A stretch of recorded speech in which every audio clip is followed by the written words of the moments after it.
S'il y a bien certaines règles à respecter en véhicule aménagé, par exemple dans les villes, ne pas stationner et laisser son véhicule sans surveillance, surtout dans les quartiers que vous ne sentez pas trop, qui n'ont pas très bonne réputation ou que vous ne connaissez pas. Malheureusement, parfois, vous n'avez pas le choix. Parce que vous allez faire vos courses, parce que vous ne pouvez pas tout prendre, parce qu'il y a des choses qu'on ne peut pas transporter, qui doivent rester dans le fourgon.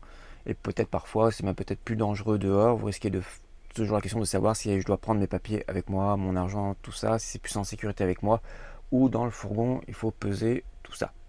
Donc parfois, vous êtes obligé d'enfreindre cette règle élémentaire. Alors vous pouvez toujours mettre des verrous supplémentaires comme je l'ai fait. En ce qui me concerne, j'ai 2 verrous en plus des verrous installés à l'origine sur le véhicule, 2 à l'intérieur qui ne se ferment ou ne s'ouvrent que de l'intérieur, un sur la porte extérieure qui ne s'ouvre ou ne se ferme que de l'extérieur, et même chose sur les portes arrière. Mais entre nous, je pense qu'un voleur professionnel donne un coup de tournevis dedans et il enlève la serrure et il va se débrouiller pour faire tourner ce verrou, en tout cas sur la porte latérale et sur la porte arrière.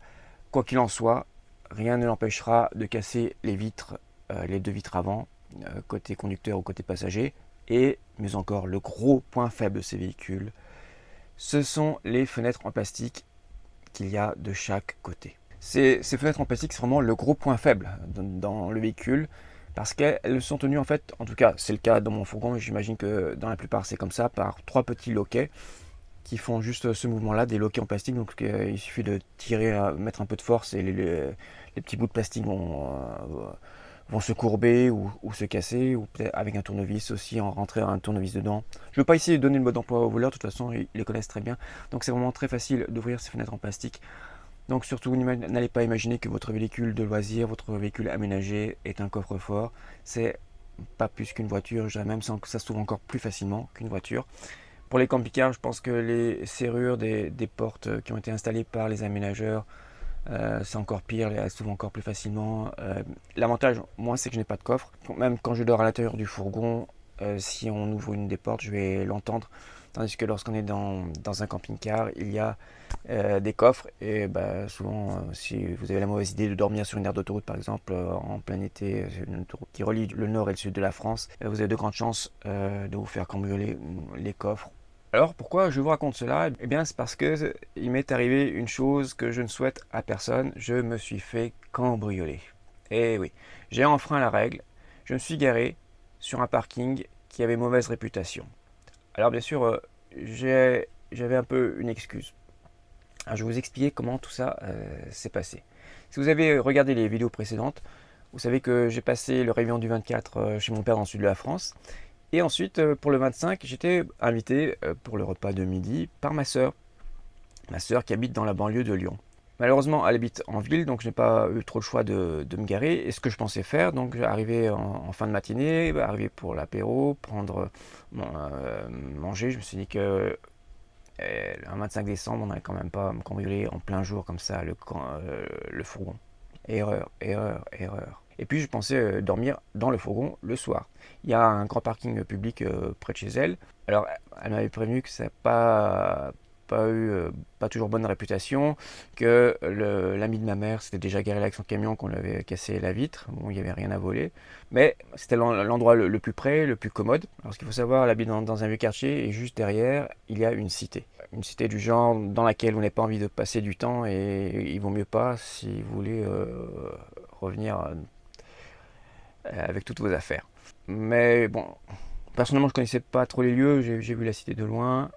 J'ai vu sur parking des bris de verre, ça m'a pas trop rassuré. Alors quand même, je suis quelqu'un qui prend des précautions, donc je me suis dit bon, j'ai toutes mes serrures en plus, j'ai monté tous les rideaux et j'ai pris un maximum d'affaires avec moi, ce que je pouvais. Donc il y avait mes sacs, j'ai pris mes papiers, mon argent, etc. Heureusement j'ai pris la caméra avec laquelle je filme actuellement. J'ai pris le disque dur sur lequel je sauvegarde les vidéos. Mais je n'ai pas pu tout prendre. J'avais aussi des cadeaux, pas mal de cadeaux, d'affaires à emmener à ma soeur. Donc je pensais aller prendre l'apéro, dire bonjour, puis revenir un peu plus tard, chercher le reste. Donc j'ai laissé dans le véhicule certaines choses. Il y avait le violoncelle. Peut-être que celui-là, maintenant, après coup, je me dis, j'aurais pu le mettre le mettre sur le dos. Peut-être que j'aurais dû le prendre. Et puis, il y a le drone, l'appareil photo. Il y avait aussi l'enregistreur qui avait pas mal de valeur. Puis encore d'autres objets avec un peu moins de valeur, beaucoup de cartes mémoire, enfin pas mal de choses. Donc j'ai laissé ça, c'était quand même caché dans les placards. J'avais remonté tous les rideaux occultants, j'avais bien fermé toutes les serrures, appuyé 2 fois sur la fermeture automatique pour qu'on ne puisse pas ouvrir les portières. Enfin, avec les serrures que j'ai en plus, ça ne servait pas à grand chose. Et en plus, vraiment j'avais pris toutes les précautions, j'avais une caméra de surveillance. J'ai ici dans le véhicule un modem qui fait aussi routeur Wi-Fi qui a sa propre carte SIM, comme ça je suis connecté en permanence. Et la caméra, c'est une webcam normale, sauf qu'elle a une fonction surveillance aussi, elle tourne, elle a vision nocturne, donc elle envoie des alertes sur le téléphone si à la moindre vibration, s'il y a une vibration sur le véhicule, ou un mouvement, ou évidemment il y a un détecteur de mouvement, donc si elle voit quelque chose. Alors j'ai eu parfois des fausses alertes évidemment, parce qu'il suffit un coup de vent, le véhicule bouge un peu, la caméra en plus je la suspends, je devrais pas le dire, mais je la suspends, en tout cas cette fois-là je l'avais suspendue au lanterneau arrière, parce qu'il y a un petit truc pour ouvrir. C'est un lanterneau électrique, mais il y a aussi une petite poignée, enfin un truc pour tourner, et on peut l'accrocher là. Donc elle pendait au-dessus de mon lit à l'arrière, et puis voilà.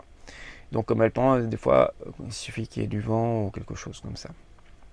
Donc à 11h, je quitte le véhicule, pas trop rassuré, mais bon, j'avais pris toutes mes précautions. J'arrive chez ma soeur, et puis moins d'une heure plus tard, je commence à recevoir des alertes. À ce moment-là, mon beau-frère et l'ami de ma mère étaient sortis justement pour voir le véhicule, si tout allait bien. Donc je me demandais si c'était pas eux qui avaient bougé un peu. Puis je reçois encore d'autres alertes, et j'arrive pas à me connecter à voir les images, ce qui se passe dessus. Bon, j'étais pas tranquille, 4-5 heures, c'est quand même pas normal, c'est peut-être pas un hasard. Je remets mes chaussures et je redescends. Le parking était juste à 2 minutes de chez elle. J'arrive, et voilà ce que je vois, ce que je ne voulais pas voir. Ça.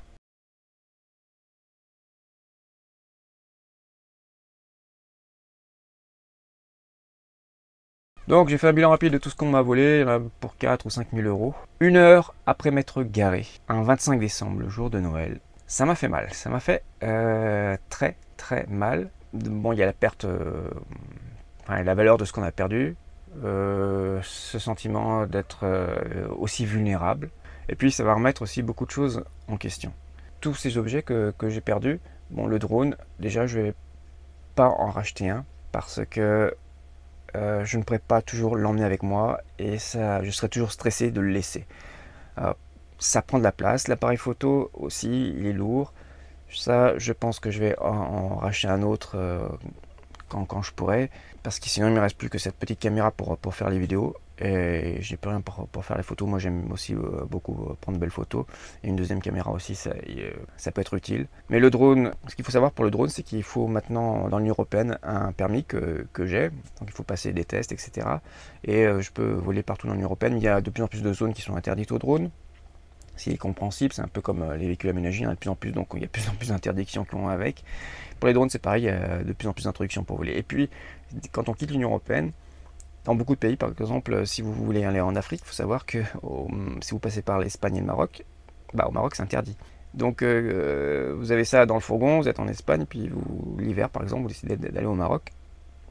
Que faire du drone? Il va rester à la douane. Et on va sans doute vous le confisquer. Peut-être vous pouvez vous arranger pour le récupérer à votre sortie, mais ça voudrait dire qu'il faudra ressortir au même endroit. Vous ne savez pas dans combien de temps vous allez ressortir. Donc finalement je me dis que ça va me poser plus de problèmes. Tant pis, je n'aurai pas de belles images. J'en ai pas tourné beaucoup. En tout cas pas depuis que j'ai le fourgon. J'en ai tourné un peu avant où j'habitais. Mais bon, malheureusement je ferai des vidéos sans images de drone. L'autre chose ensuite, c'est le violoncelle. Ça m'a mis un coup, parce que c'est un instrument particulier auquel on est particulièrement attaché. Et surtout que j'avais fait beaucoup d'améliorations par rapport à l'instrument que j'avais acheté au départ. Et ça fait pas très longtemps que j'ai commencé le violoncelle, donc j'avais toujours besoin de prendre des cours. Et maintenant, sans violoncelle, est-ce que je dois en racheter un ou pas? Et si oui, est-ce que je vais devoir laisser dans mon appartement, et quand je vais partir pour plusieurs semaines, plusieurs mois, je ne pourrais pas pratiquer, parce que maintenant il est hors de question que j'ai un tel instrument aussi gros que je ne peux pas emporter avec moi, que je laisse dans le véhicule. Ça m'a servi de leçon. En plus bon, c'est assez encombrant. Donc est-ce que je vais vraiment vraiment continuer dans la van life ou là j'ai juste un pied dedans? Est-ce que je vais rester comme ça, garder l'appartement, juste utiliser le fourgon pour faire des voyages, des road trips, parce que l'idée au départ c'est quand même de vivre à plein temps dedans, de rendre un jour l'appartement. Avec ce qui s'est passé, là ça m'a fait vraiment un gros coup et je me pose plein de questions maintenant sur la suite. Quoi qu'il en soit, après cette mésaventure, on est allé déposer plainte. Il n'y avait personne pour prendre évidemment les empreintes donc c'est juste un dépôt de plainte qui n'a pas servi à grand chose parce que de toute façon mon assurance ne couvre pas les objets volés. Les dégâts, c'est sur cette fenêtre en plastique. Il y a 2 loquets sur 3 qui sont... Il y a un loquet qui est vraiment cassé, les petits bouts en plastique sont partis. Et le rideau occultant qui est déchiré. La question c'est de l'assurance. Est-ce qu'avec la franchise, je dois avoir 200 € de franchise? Il faut que j'attende que j'aille voir chez l'aménageur pour voir combien va coûter le remplacement du rideau. Mais ouais, l'aménageur il est en République tchèque et moi je suis en France. Donc en attendant, avec l'ami de ma mère, eh bien, on a fait des réparations pour que je puisse continuer mon voyage et que je ne sois pas obligé de rentrer d'une seule traite. Et que j'ai le temps déjà de visiter la Suisse, puisque c'était ce qui était prévu au départ. Donc visiter quelques villes, parce que d'habitude quand je voyage de la France vers la République tchèque, je ne fais que traverser la Suisse sur l'autoroute. Et là j'avais envie de visiter un peu. Donc on a fait des réparations à la MacGyver, comme vous allez le voir. Alors, suite au cambriolage qu'il a fallu faire maintenant, c'est réparer la fenêtre. En fait, les dégâts ne sont pas si importants que ça. C'est juste au niveau des loquets qui sont cassés ici. J'ai trouvé ça. On va essayer de le coller comme ça pour remplacer les parties qui ont été cassées avec de la colle forte, Patex. On va faire ça sur les 3. Sinon il faudra les changer. Le problème c'est pour le loquet central, ça devrait être assez simple de trouver un modèle de remplacement. Mais pour les deux, il y a plein de références différentes, sinon la longueur de la fenêtre c'est un peu compliqué. Donc je vais passer chez l'aménageur, peut-être que lui-même a des références. Le problème c'est le rideau occultant. Pour l'instant on l'a collé avec du scotch. Heureusement il monte jusqu'en haut. On peut le fermer. Bon, c'est pas, il était un peu endommagé, un peu troué ici, mais à la limite, bon, c'est pas beau comme ça, mais ça tient. On a essayé de regarder ici si on pouvait pas, au lieu de coller, recoincer. C'est pas du tout comment faire. On retournera voir l'aménageur, peut-être qu'il pourra nous dire si c'est possible. Bon, évidemment, c'est pas très pratique. Il faut être assez prudent quand on le descend. Soit ça, soit après l'aménageur changer toute la fenêtre complète, ce qui coûterait plus de 1200, 1300 €. Donc je vais pas le faire parce que même en passant par l'assurance, ça me coûterait quand même, entre la franchise, enfin ce que là l'assurance ne rembourserait pas, ça me coûterait quand même 300 €. Alors que ces pièces-là, parce que j'ai pu voir sur internet, ne coûtent pas très cher. Il suffit d'avoir la bonne référence. Et puis si notre installation tient, c'est-à-dire avec juste ça qui est collé avec de la colle forte, eh bien pour l'instant je vais laisser comme ça. Et puis si ça tient pas, je chercherai sur internet. Bon, c'est dommage pour le store, mais peut-être qu'il y aurait moyen. Bon, il a été coupé ici par contre, malheureusement. Je sais pas si on voit ici, donc ça pourrait être un problème. Mais s'il y avait eu possibilité de le coincer dans la barre, finalement, il ne serait pas assez endommagé que ça. Donc je vais vous montrer nos réparations un peu à la MacGyver. Finalement, au lieu d'utiliser de la colle, on a utilisé du fil de fer. Donc je vais ouvrir tout ça et je pense que c'est pas très beau, hein. Mais ça sera aussi solide que l'original. Voilà, et le dernier aussi. Donc voilà à quoi ça ressemble. Les crochets, ça nous a quasiment rien coûté avec des bouts de fil de fer. On a remplacé les parties en plastique qui avaient sauté lors du cambriolage. Donc 2020 déjà pas été pour plein de raisons une année facile pour moi. 2021, je crois que ça Ça n'a pas été mieux non plus et ça s'est fini comme ça en beauté avec ce cambriolage.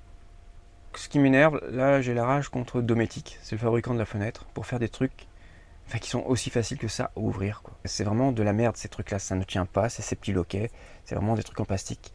C'est carrément une invitation aux cambrioleurs de dire venez, je m'ouvre tout seul, vous pouvez rentrer par là. Je vois pas comment faire d'amélioration, il y en a qui mettent des grilles, et des grilles on peut le mettre qu'à l'intérieur, ou alors je sais pas comment il faudrait les fixer parce qu'à l'extérieur après on peut plus ouvrir la porte l'été, il fait trop chaud. Franchement je sais plus quoi faire. Je pense que la seule solution c'est de me débarrasser de tout ce qui est précieux et de ne garder que ce que je peux emporter avec moi. La question, est-ce que c'est vraiment possible?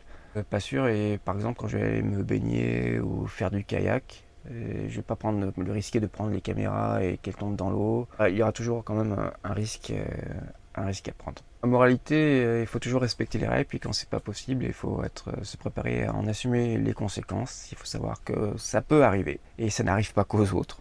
Ça fait un mois et demi que j'ai le fourgon, et au bout d'un mois et demi, 1 heure après m'être garé, je me fais cambrioler. Donc maintenant je vais éviter les grandes villes et uniquement sur des endroits surveillés, des parkings gardés, même s'il faut payer parfois assez cher.